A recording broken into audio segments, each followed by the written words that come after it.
The Ninja Warriors was one of Taito's arcade hits back in the 80s. After some time, it eventually saw ports to the Mega CD, PC Engine, and various home computers with less than stellar results. However, when it came time for the Super Nintendo to have a crack at it, the guys at Natsume decided to forego the typical arcade to home formula and built a totally new action game from the ground up. The result was a superior experience in the comfort of your own home. The Ninja Warriors again could be seen as a remake of the arcade original. It shares a similar story and settings along with gameplay. But unlike at the arcade, this version has 3 selectable characters with each their own moves and style of play.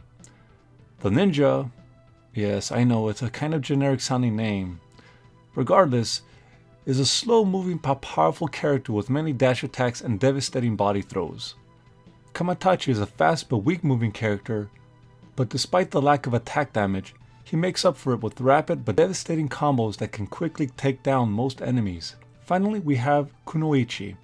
She is the one character they brought over from the arcade original. However, unlike her arcade counterpart, in this version, she is much more nimble with a variety of moves. And in case you guys didn't already know, she's the all-around character, an excellent selection for beginners. It will be going up against an assortment of enemies, both old and new.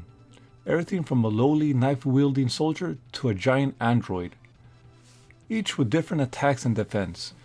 Defeating these guys will require a little bit of strategy, and deciding the best way to approach them with the character you've selected is the key to progressing through each stage. Bosses though are a different matter altogether. Through the first playthrough, they can be a bit of a challenge. They may even feel cheap. However, on your 3rd or 4th run, they become pretty predictable, almost to a fault. The thing to watch out during these boss fights are actually the backup they have. These guys are annoying as hell and always seem to interrupt mid-combo or prevent you from getting close to the boss. But they are a minor nuisance in most cases and could sometimes be used in a pretty effective projectile in the right situations. The game itself looks pretty impressive. The sprites are large and well detailed with loads of animation and color. Though I do have to point out that this game does like to recolor the same enemies again and again, depending on the level. However, there is enough enemy variety to keep this from being an issue. Level design is a bit lacking in my opinion, though this is probably due to the fact that it's based off an arcade game where you walk left to right and do nothing more than slash enemies with your kunai. Though the varied locations and settings in each stage keeps things from getting boring. You will travel from war-torn streets to power plants, and from snow-covered forests to underground bases. Hell, you even get to fight in a high-rise office building like most other beat-em-ups of the day. The music doesn't really stand out. Don't get me wrong, it sounds great. There's some notable tracks that I like. It matches the level and the intensity, but there's nothing memorable. On a side note, when I got this game, I was really hoping to hear an SNES rendition of Daddy Mulk, the opening stage music in arcade. Finding out that it was not there was a bit of a disappointment. Gameplay overall is very good. Controls are responsive and performing moves and attacks are easy and straightforward. I rarely encountered slowdown, and when I did, it was only brief and hardly noticeable. Though that is probably due to only having 4 enemies on screen at any given time. But that's hardly an issue.